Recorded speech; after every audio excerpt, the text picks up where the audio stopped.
Cette visite, cela fait des jours qu'il l'attendait. Ce samedi, les 250 sans-papiers molenbeekois du boulevard Léopold II ont exprimé toute leur détresse à Monseigneur Léonard. Les gens ont besoin de travail, ils ont besoin de papier. Dans l'immeuble bondé, l'archevêque de Bruxelles-Malines écoute, serre des mains, réfléchit à l'aide qu'il pourra apporter.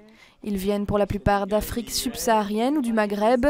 Ils sont catholiques, musulmans ou animistes, mais tous posent leurs espoirs sur l'homme d'église, comme Cadet, originaire de Guinée-Conakry, en Belgique depuis 7 ans déjà. Moi, je ne suis pas catholique, je suis musulman. Mais le Seigneur, je sais qu'il voit les choses comme ça se doit.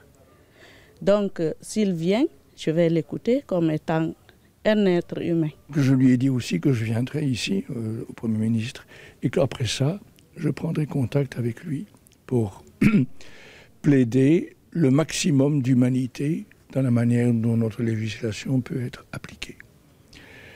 Donc je m'adresserai à lui, mais je chercherai peut-être aussi à avoir un contact avec l'Office des étrangers. Au rez-de-chaussée, 50 grévistes de la faim sont à leur 63e jour de jeûne. Une solution du désespoir que Monseigneur Léonard ne cautionne pas. C'est pas bon pour eux, c'est pas un moyen de négociation. Ça peut même susciter parfois un blocage de la part des autorités publiques qui ne veulent pas agir sous la pression d'une sorte de chantage. On fait appel à tout le monde et Monseigneur Léonard a répondu le premier et vous avez vu qu'il était effectivement extrêmement ému. Ce sont des gens extrêmement courageux qui sont ici, mais qui sont vraiment... Il y a peu de gens qui viennent, il y a peu de gens qui savent qu'il y a cette grève de la faim et je crois que Monseigneur Léonard pourra rappeler au Premier ministre ce qu'il a déjà fait il y a quelques jours, que ces personnes doivent être entendues.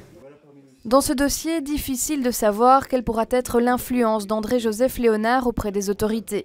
Mais pour toutes ces personnes sans papier, l'archevêque de Bruxelles-Malines représente l'un de leurs derniers espoirs.